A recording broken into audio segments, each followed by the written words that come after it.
Olá pessoal, tudo bem? Aqui é a Milene Gomes, professora da Secretaria de Educação do Distrito Federal. Esse vídeo será um vídeo para falar das alterações da Lei de Diretrizes e Bases da Educação, a LDB, as alterações de 2021. Esse vídeo está sendo gravado no dia 6 de agosto, né? A última alteração que nós tivemos foi no dia 4, né? Então será um vídeo completinho, mas ao mesmo tempo pontual e rápido para que você que é concurseiro não perca tempo e aprenda de uma vez por todas toda essa parte das novas alterações, das últimas alterações da legislação, ok? Tá aí, me acompanhe nos slides.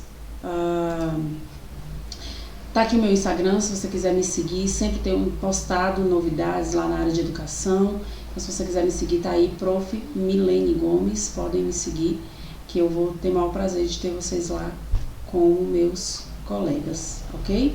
Então, vamos lá, pessoal.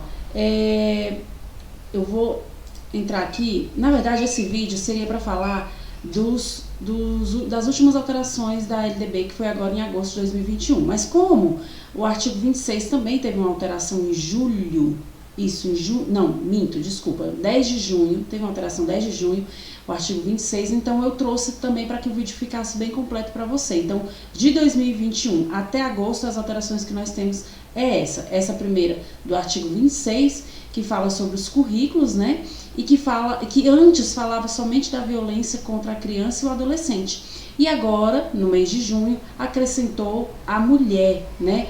Então, a lei 14.164, ela trouxe essa alteração nesse parágrafo 9º do artigo 26 da LDB, e aí agora a redação ficou o seguinte, ó, conteúdos relativos, com relação aos currículos, né, conteúdos relativos aos direitos humanos e a prevenção de todas as formas de violência contra a criança, o adolescente e a mulher, né, então teve essa mudança significativa.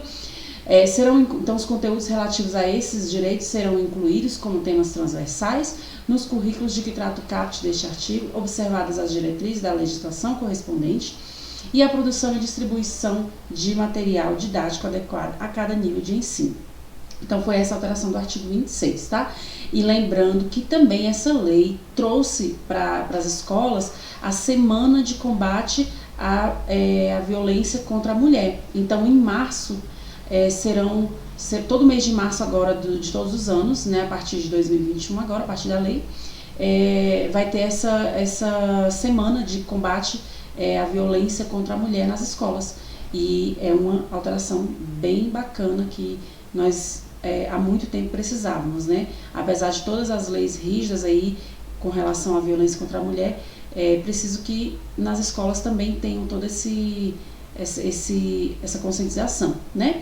Então vamos seguir aí para os artigos do intuito do vídeo, que era falar das alterações do mês de agosto, né? Vamos lá, olha lá. Pessoal, com a lei 14.191, que foi essa lei agora que foi sancionada pelo presidente Jair Bolsonaro, ela trouxe essas alterações que eu vou falar para vocês agora. E aí, só para a gente entrar no contexto, foi aumentado um capítulo, né, que é o capítulo 5º-A, e o que acontece? Esse capítulo, pessoal, ele vai falar exclusivamente não, basicamente da comunidade surda, né? E aí a gente sabe, quem acompanha aí nas redes, sabe que a primeira-dama é uma pauta dela, é a bandeira que ela levanta mesmo, então estava bem visível que isso poderia acontecer, né? Então essa alteração na LDB é bem significativa e tem essa participação da primeira-dama, né, a Michelle Bolsonaro, que é uma pauta que ela luta, né, a comunidade surda. Então, nossa legislação, nossa LDB, ela tinha 13 princípios, perdão. E agora, com essa nova alteração, ela tem agora 14 princípios. Então, qual que é o princípio que alterou? Respeito à diversidade humana, linguística, cultural e identitária das pessoas surdas, surdo-cegas e com deficiência auditiva. Vocês percebem que é um princípio bem completo, bem holístico. Ele traz essa diversidade humana, linguística, cultural, identitária, ou seja, bem completa mesmo, para a gente poder dar essa visibilidade para as pessoas surdas. Ao longo do vídeo vocês vão perceber que a legislação trouxe alguns termos para relacionar a pessoa surda, né? Não é somente pessoa surda, ela traz outros termos que a gente vai ver em seguida, tá bom? Então olha lá, só para fixar, eram 13 princípios, agora acrescentou o 14º, que é isso aí falando da diversidade, o respeito à diversidade da pessoa surda. Seguindo aí, a gente vai falar dos artigos que foram acrescentados. Lembra que eu falei que acrescentou um capítulo, que é o 5º A? Nesse capítulo 5º A, acrescentou esses artigos, 60A, 60B, 78A e 79C. E aí a gente vai falar um por um, ok? Segue aí, ó. Lembra que eu falei do capítulo 5º A? Olha lá, ó. Aí eu trouxe na íntegra do jeito que tá na lei, tá, pessoal? Olha lá, da educação bilíngue de surdos. Lembra que eu falei que a lei, ela traz basicamente a educação bilíngue de surdos como uma modalidade? Agora ela é uma modalidade independente. E isso muda muita coisa, tá, gente? Isso muda muita coisa na prática, principalmente das escolas inclusivas, isso vai mudar muita coisa. E aí o artigo 60A, ele traz o conceito do que seja essa educação bilíngue de surdos. Acompanhe aí comigo, olha lá. Entende-se por educação bilíngue de surdos, para os efeitos dessa lei, a modalidade de educação escolar oferecida em língua brasileira de sinais libras como a primeira língua e o português escrito como a segunda língua.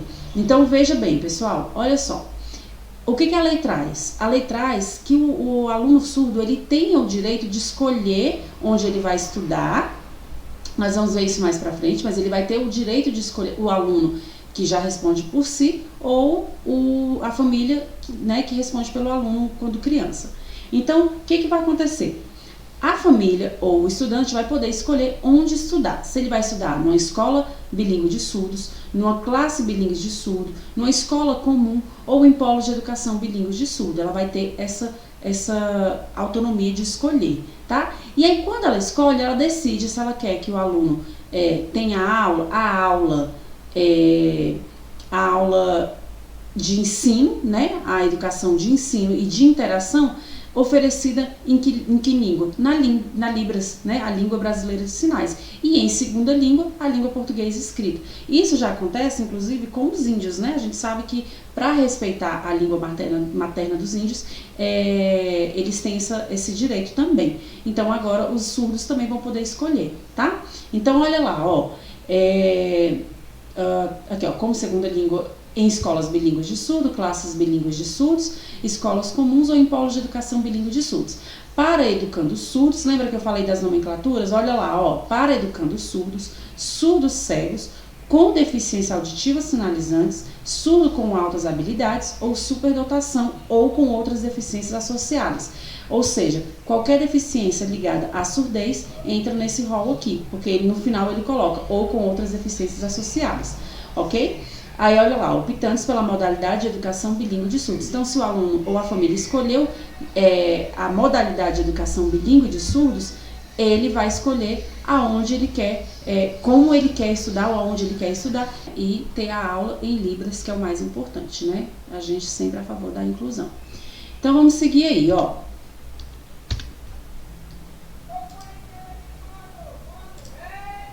Vamos lá, olha lá, pessoal.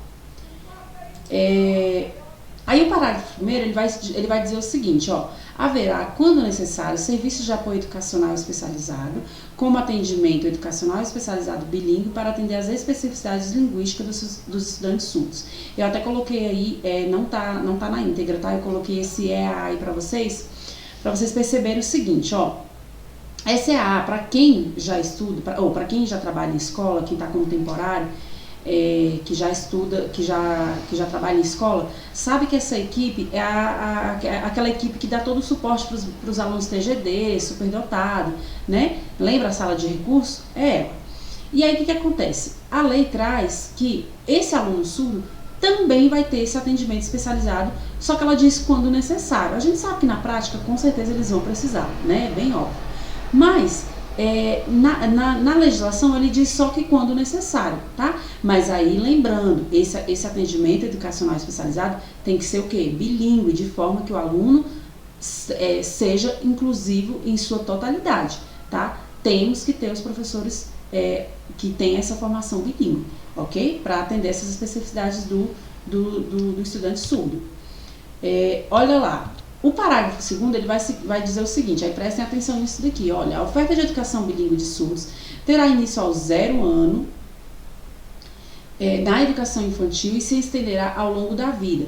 Pessoal, a educação infantil a gente sabe que começa aos 4 anos, certo? Vocês já sabem disso, vocês que estão estudando aí para o concurso da secretaria ou de outra secretaria de outro estado, né? Do DF ou de outro estado. Ou para temporário também. A educação infantil ela começa aos 4 anos, mas aí ele não especificou, ele colocou que esse aluno ele tem direito a essa oferta de educação bilíngue desde o início, de 0 ano, e se estenderá ao longo da vida. O último capítulo, parágrafo que foi alterado, que foi na verdade acrescentado, ele vai falar da educação superior e a gente vai falar mais pra frente, tá? Mas então, quando que a criança surda tem direito? Desde o início da vida até o final da vida dela, tá bom? Só para que vocês fiquem claros, mas aí a legislação vai dizer o quê? Início ao 0 ano e se estenderá ao longo da vida, tá? Seguindo aí, vamos lá para o parágrafo 3º, olha lá. O disposto no caput deste artigo será efetivado sem prejuízo das prerrogativas de matrículas em escolas e classes regulares, de acordo com o que decidiu o estudante ou no que couber seus pais ou responsáveis, e das garantias previstas na Lei 13.146, de 6 de julho de 2015, que é o Estatuto da Pessoa com Deficiência, que inclui para os surdos oralizados o acesso a tecnologias assistivas. Gente, o que está dizendo esse parágrafo?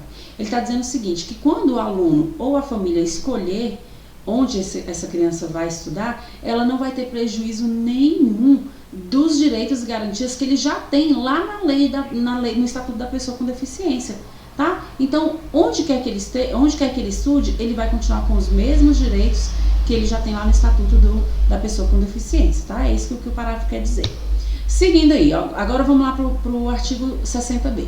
Além do disposto no artigo 59 desta lei, os sistemas de ensino assegurarão aos educandos surdos, surdos cegos com deficiência auditiva sinalizantes, surdos com altas habilidades ou superdotação ou com outras deficiências associadas, materiais didáticos e professores bilíngues com formação e especialização adequadas em nível superior. Gente, ele vai ter direito a um ou outro? Não, ele vai ter direito a essa criança ou esse adulto vai ter direito a materiais didáticos e também professores bilíngues com formação e especialização adequada em nível superior.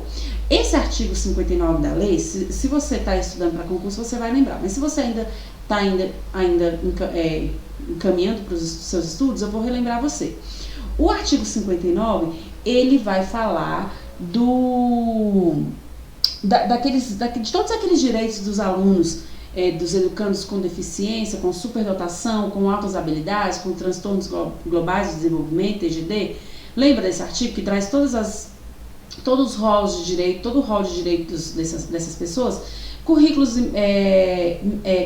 métodos a atender às necessidades deles. Esse artigo também traz educação especial para o trabalho, acesso igualitário, ou seja, o aluno TGD, o aluno superdotado, o aluno com transtorno, ele tem os mesmos direitos que todos os alunos. Então, além desses direitos que estão lá no artigo 59, ele também vai ter direito ao quê? Aos materiais didáticos e aos professores bilíngues.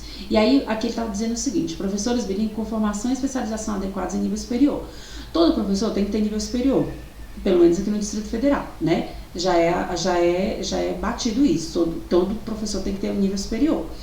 Mas aí, para ele ter Libras, ele vai ter que fazer o quê? Uma pós-graduação em Libras ou um curso de extensão, né? Aqueles cursos de formação continuada. Então, esse professor em Libras, ele tem que ter um nível superior, ele não pode ter somente a Libras, por exemplo, ele tem que ter um nível superior, tá bom? E ele tem que ter uma boa formação para que esses alunos tenham os melhores professores, as melhores aulas, ok? Então, vamos seguir aí, ó. O parágrafo único fala o seguinte, ó. Nos processos de contratação e de avaliação periódica dos professores a que se refere o caput deste artigo, serão ouvidas as entidades representativas das pessoas surdas. Esse parágrafo ele não trouxe como que vai ser essa contratação, como que vai ser essa avaliação, né? Ele não especificou. Mas o que ele quer dizer é o seguinte, que a comunidade surda, as entidades representativas das pessoas surdas, elas vão poder participar desse processo de contratação, de avaliação desses professores. Olha, professora Carla não é uma boa professora para o aluno X, ela não tem uma boa formação em Libras, não entende Libras, então ela não é uma boa formação, não é uma boa professora para esse aluno. Então, essas entidades, essas pessoas, essas entidades representativas, elas vão poder opinar nesse processo, tá bom? Dos professores que vão atuar com os meninos surdos, ok? Vamos seguir. Artigo 78A. Os sistemas de ensino e regime de colaboração desenvolverão programas integrados de ensino e pesquisa para a oferta de educação escolar bilíngue intercultural aos estudantes surdos, surdos cegos, aí toda aquela nomenclatura que eu já falei várias vezes aqui para vocês e que vocês vão precisar saber, né? Mas aqui eu vou tentar não ler para não ficar tão maçante para vocês. Então, o que esse artigo fala? Os sistemas de ensino em regime de colaboração, eles vão ter que desenvolver esses programas, né, de ensino e de pesquisa que possa ofertar a escola bilíngue intercultural dos estudantes, né, de todo aquele pessoal com as deficiências associadas. E aí esses programas, eles vão ter dois objetivos. Quais que são eles? Olha aí, ó. O objetivo primeiro é proporcionar aos surdos a recuperação de suas memórias históricas, a reafirmação de suas identidades, especificidades e a valorização de sua língua e cultura. Então aqui para trazer mesmo essa valorização do surdo, essa valorização mesmo da comunidade surda, né? Que antes não tinha nada específico deles na lei e agora já tem. Olha lá o objetivo número 2, garantir aos surdos o acesso às informações e conhecimentos técnicos e científicos da sociedade nacional e demais sociedades surdas e não surdas. Pessoal, nesse objetivo número 2 eu vou abrir um parêntese para uma situação.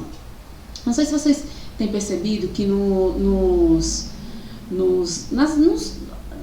eventos, né, que a primeira-dama participa, o presidente Jair Bolsonaro participa, eles sempre tem lá alguém para fazer a tradução em Libras, né? Isso é bem bacana, porque eu tô aqui estendendo a minha interpretação para esse objetivo número 2, nesse sentido de que os surdos, eles vão ter esse direito, acesso à informação e conhecimentos técnicos e científicos, e qual que é a forma que eles vão ter direito a esse acesso à informação? Com a tradução, com a linguagem, né, a linguagem em Libras, né, e com os intérpretes, né? A maioria dos lugares que você vai não tem um intérprete, né, de Libras para poder aquela pessoa que é surda poder se informar, poder se atualizar. Então, esse objetivo é bem bacana, porque ele traz essa possibilidade de, a partir de agora, a gente ter aí um intérprete em Libras em todas as situações, em todos os eventos grandes, principalmente, né? Então, vamos seguir aí, ó. Artigo 79C. A União apoiará técnica e financeiramente os sistemas de ensino no provimento da educação bilíngue e intercultural às comunidades surdas, com desenvolvimento de programas integrados de ensino e pesquisa. Aqui é bem básico, bem simples. A União tem que apoiar, tanto técnico como financeiramente, todos os sistemas de ensino que tem, né, a Libras, a educação bilíngue de surdos, ela tem que apoiar financeiramente, isso é básico e é importantíssimo, né? Tem que apoiar mesmo. Seguindo, olha lá, parágrafo 1º. Os programas serão planejados com participação das comunidades surdas, de instituições de ensino superior e de entidades representativas das pessoas surdas. Foi aquilo que a gente estava falando sobre os professores. Os programas vão ser planejados também com a participação dessa comunidade surda, tanto instituições de ensino superior como as entidades representativas dessas pessoas, tá? Então, sempre colocando aí a comunidade surda bem participativa mesmo, né? Eles vão poder participar ainda mais, né? Seguindo aí, parágrafo 2º, os programas a que se refere este artigo, incluídos no PNE, terão os seguintes objetivos. A gente está falando desses programas, lá no PNE tem um monte de programas, certo? E que a União, né, apoia financeiramente e tal. Então, esses programas, eles vão ter que objetivos? Olha lá. Ah, para quem não sabe, o PNE é o Plano Nacional. Ah, aqui já está Plano Nacional de Educação, achei que estava só PNE. Olha lá, primeiro objetivo, fortalecer as práticas socioculturais dos surdos e a língua brasileira de sinais. Esse acréscimo desse capítulo 5º A na LDB, ele é basicamente isso, esse fortalecimento da Libras, né? Então, o objetivo que traz é esse, ó, fortalecer as práticas socioculturais dos surdos e língua brasileira de sinais, a Libras. Número 2, manter programas de formação de pessoal especializado destinados à educação bilíngue escolar dos surdos cegos e toda aquela nomenclatura que eu já tinha falado para vocês. Isso aqui, pessoal, é para manter os programas de formação de pessoal especializado, ou seja, os professores, as pessoas que vão atuar na língua, na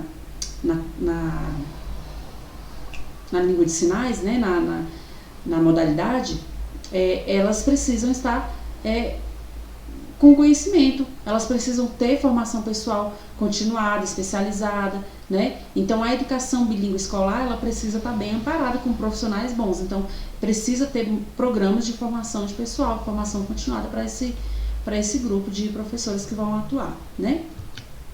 Número 3, desenvolver currículos, métodos de formação e programas específicos, neles incluídos os conteúdos culturais correspondentes aos surdos. Então, os currículos da educação agora eles vão precisar pensar, se antes pensava de um modo geral, agora vão pensar de forma específica aos surdos, né? De modo que atenda aos seus conteúdos culturais, os programas específicos, né?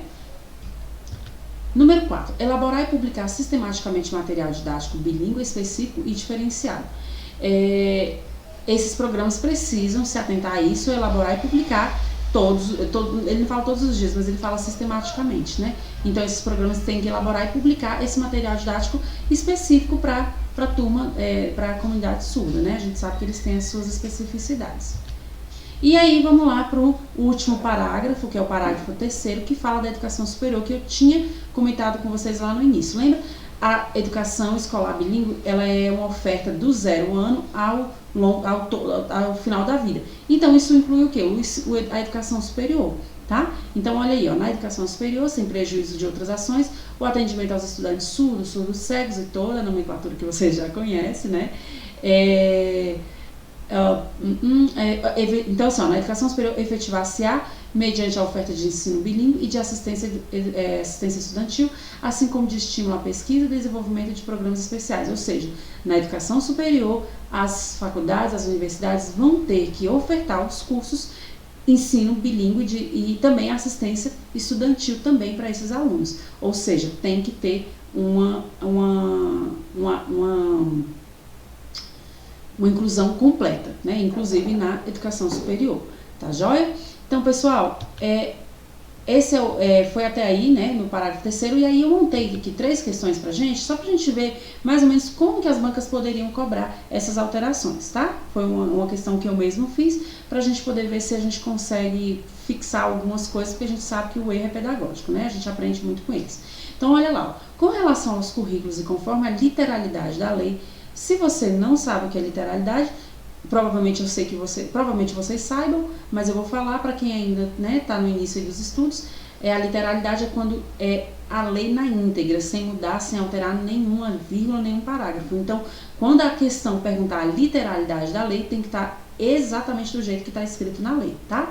Então, com relação aos currículos e conforme a literalidade da lei, a Lei de Diretrizes e Bases da Educação, os conteúdos relativos aos direitos humanos e à prevenção de todas as formas de violência contra a criança, o adolescente e a mulher serão incluídos como temas transversais e de forma interdisciplinar nos currículos, observadas as diretrizes da legislação correspondente e a produção e distribuição de material didático adequado a cada nível de ensino. Pessoal, essa questão aí tá certa ou tá errada? Olha lá o gabarito, ó, o gabarito tá errado. Qual que é o erro nessa questão? Simples assim, se está pedindo a literalidade da lei, a lei está dizendo que vão ser trabalhados a violência, né, os conteúdos de violência contra a criança, o adolescente e a mulher. Lembra que foi acrescentada a mulher no artigo 26? Só que aí ele não fala, ele fala assim como temas transversais, mas ele não fala de forma interdisciplinar. Então, esse de forma interdisciplinar que deixou a questão errada. Porque a gente sabe que na prática realmente é de forma interdisciplinar. Mas quando ele pede a literalidade da lei, a gente tem que colocar literalmente o que está escrito no artigo. Então é por isso que essa questão está errada, tá? Segue aí, ó, questão número 2. Com base na Lei de Diretrizes e Bases da Educação, a oferta de educação bilíngue de surdos terá início aos 4 anos na educação infantil e se estenderá até o 3º ano do ensino médio. Gente, acabei de falar para vocês desse detalhe na lei, né? Ele se inicia, a gente sabe que a educação infantil inicia aos 4 anos, mas ele fala como? Do 0 ano, ele não fala 4 anos, ele fala de 0 anos e ele também não fala estenderá ao 3º ano do ensino médio de forma alguma. Qual que é, ele se estenderá até quando? Até o fim da vida, tá? Essa é a redação da lei, tá? Então é por isso que essa questão está o quê? Errada.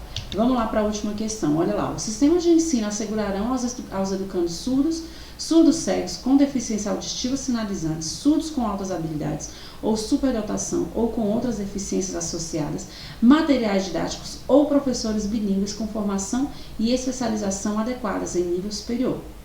Essa questão tá o quê, pessoal? Muito errada, né? Pessoal, onde está o erro nessa questão? Olha lá. Lembra que eu falei? O aluno surdo ele terá direito a material didático ou professor? Não, ele vai ter direito aos dois. Ele vai ter direito aos materiais didáticos específicos para ele e ele também vai ter direito a professores bilíngues em formação o quê? Em nível superior, tá? Então, o erro está aí na palavra ou, né? E os examinadores adoram fazer essa pegadinha. Mas você que está estudando atualizado não vai, né, cair nessa não, tá? Então, olha aí, não é ou, é e, né? Materiais didáticos e professores bilíngues. Pessoal, tá aí, gabarito errado. Pessoal, tá aí, esse foi o vídeo para falar dessas alterações da LDB.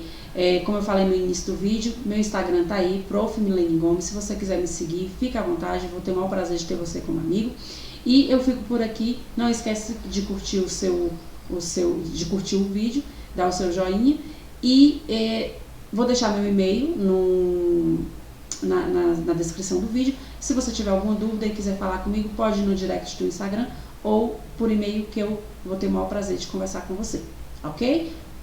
Um beijo e fiquem com Deus.